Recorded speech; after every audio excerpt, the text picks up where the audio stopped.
Hello, everyone, we are Group 2.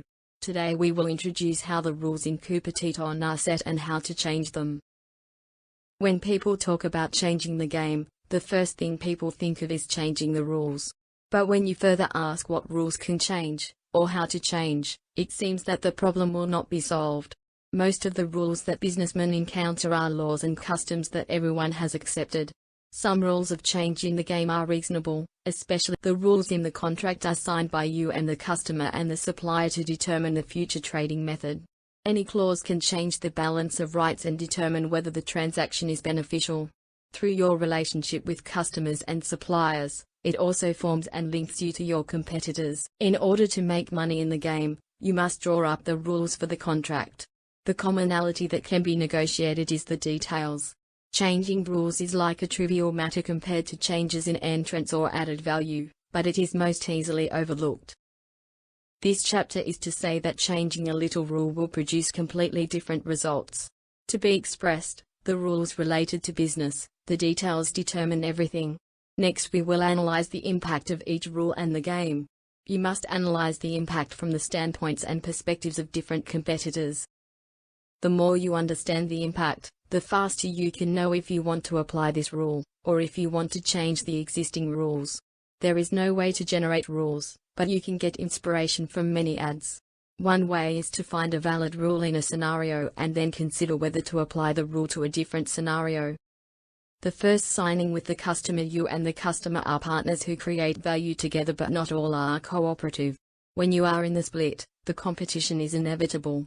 When the customer wants you to make concessions on the price, it is competition rather than cooperation. This chapter says that when you bring in more customers, you will change the balance of power and it will be good for you. You can even pay for the customer. Please enter the game. This section explains how to use rules to change the game between you and the customer. Rules can change the balance of power, so the use of rules can change the outcome of the negotiations and enhance your interests. Now we are going to discuss the part of the most favorable customer terms. The customer terms are that the company guarantees the lowest price to the customer so that the company is not different during the negotiation process. The difference between the customer and the customer is very common. It has been a problem in almost all kinds of businesses. The customer mainly likes this price guarantee because the customer does not face the same supplier as the competitor. The disadvantage of cost. Our absolute best customer terms will change together. When your customers have the most favorable terms, you can resist the pressure of price reduction. Usually when you exceed the price of the customer, you tell the customer that I want to give you a better the price, but I can't do it. The customer will respond that if you don't cut the price, I will buy your product. You often don't know how to refute it, but if you have other customers with the most favorable terms, your rebuttal will become more convincing. You can point out that as long as you give in to a customer, the price of the concession will become the price of all your customers. You will not be able to eat it. So you can only learn the requirements of the customer. The most favorable customer clause is an example of strategic inelasticity. It is often not considered that there is flexibility. In this case, you have chosen the choice now. You are forced to give all customers a policy in flexibility as long as they are at home. This is what you want. When you are negotiating, you will be more brave to face the benefits clause can help the seller get bigger cakes. Why do customers always use this clause and even urgently want to have this clause? One reason is that some customers don't understand how the terms will change the game. When you find the last clause, it's not surprising that customers can't lift the terms. The second reason is that some customers know that they are excellent or mediocre negotiators. In fact, the most favorable terms will raise the overall price, but these customers think that the lowest price that others can get is already better than the 3 best-selling customer terms that go to the negotiations themselves may not raise the price.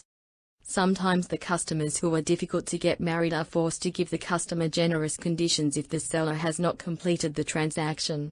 The customers of each of the most customers' terms will get the same conditions. Other customers can accept or even accept the price at which they may not be able to obtain such a discount. Perhaps the customer does not care about the absolute price level but rather cares about their own cost advantage relative to the competitor. If so, then the customer asks that the most favorable price terms are very reasonable and the most favorable customer terms are the hottest. In the latter, The procurement department of the latter often knows the customer. The procurement department wants to get a better price. When the price of the purchasing department is too high, people think that he is not doing his main job. The most favorable customer terms can solve this problem despite the hole. The price will increase, or even if he understands the problem, he will meet his needs as long as he gets the lowest price on the market. The most favorable customer terms reduce the incentives for customers to actively negotiate. After seeing the government's most favorable customer terms, we basically let other people negotiate, but most of the customers who get the most favor don't give up any chance of negotiation. But even the telecom customers who have the most favorable terms will not negotiate the most favorable customer terms like the seller. The clever one is that the seller is almost a mini way to get a consensus.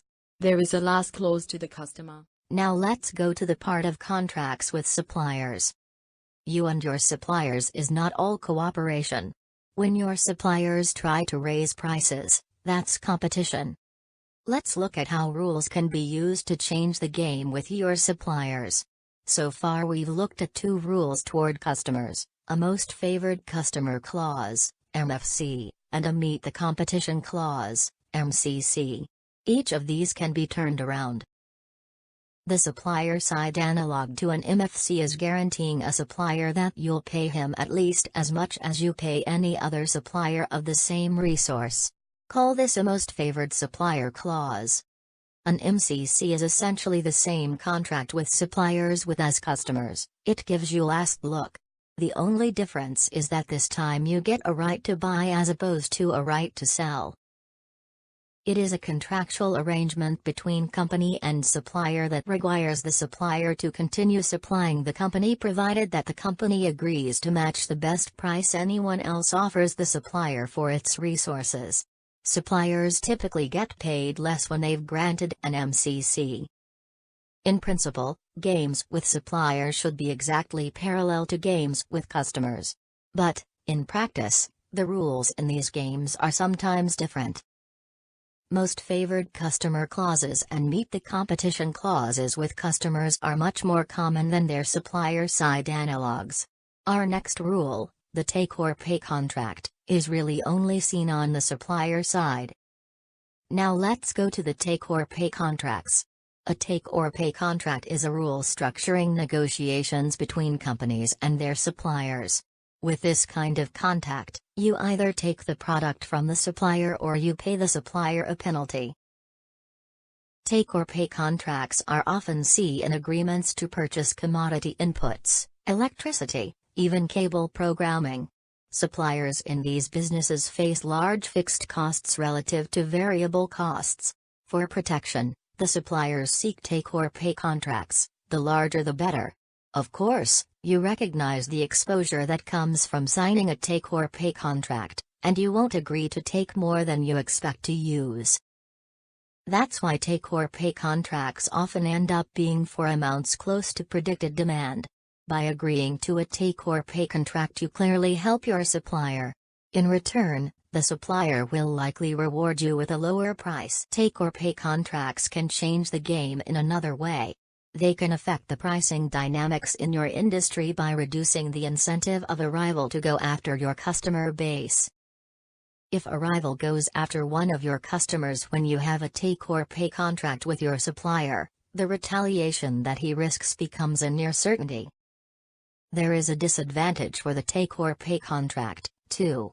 It'll increase severity of price war if deterrence fails. Now let's go to the part of mass market rules. In mass consumer markets, neither sellers negotiate nor could buyers negotiate. Sellers have the power to unilaterally lay down some rules of the game, such as the price of the item they're selling. If the customer wants the product, he has to pay the price. On the other hand, though customers may be unable to negotiate, they can postpone buying. The more customers that wait, the more likely suppliers will lower price. Granting an MFC helps suppliers get out of this trap. In 1999, Chrysler used a variant of an MFC to change the game of selling cars. Chrysler advertised to promise people who bought a car in January that if it offered a larger rebate later in the year, it would go back to them and make up the difference. It brought two effects: customers needn't wait, and end-of-year rebates weren't as necessary. In a mass consumer market, you can only make rules concerning what you do, not what the customer does. Some retailers do use a best price guarantee to good effect, such as British retail chain John Lewis.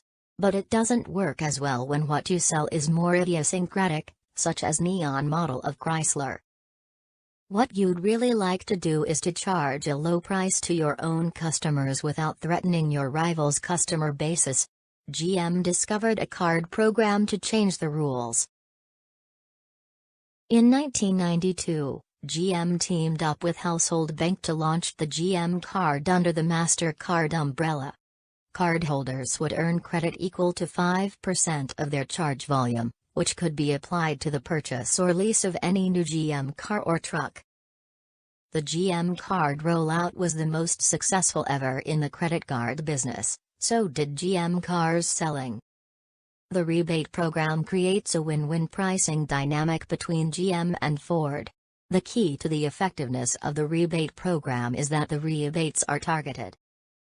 The GM card is so good that it got copied by Ford and Volkswagen of America.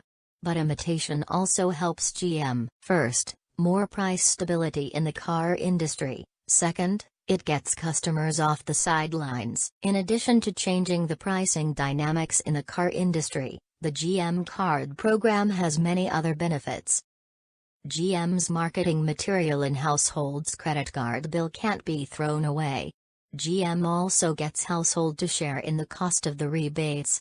What's good for GM is also good for household. So what lessons do we learn in the cards? There are both pros and cons of the rebate program. For the pros, first, it allows you to charge your own customers low prices without threatening your rival's customer base. Second, it encourages customers, even price shoppers, to become loyal. For the cons, there are also two aspects. On one hand, in rewarding loyalty in cash rather than kind, doesn't raise your added value. On the other hand, rebate programs are ineffective on small-ticket items. It is most useful to businesses that sell big-ticket, infrequently purchased items. The government has the power to make many rules of the game. It makes tax laws, patent laws, minimum wage laws, superfund cleanup laws and many, many other laws. In addition to more direct regulation, the government makes the rules that say what rules other players can make.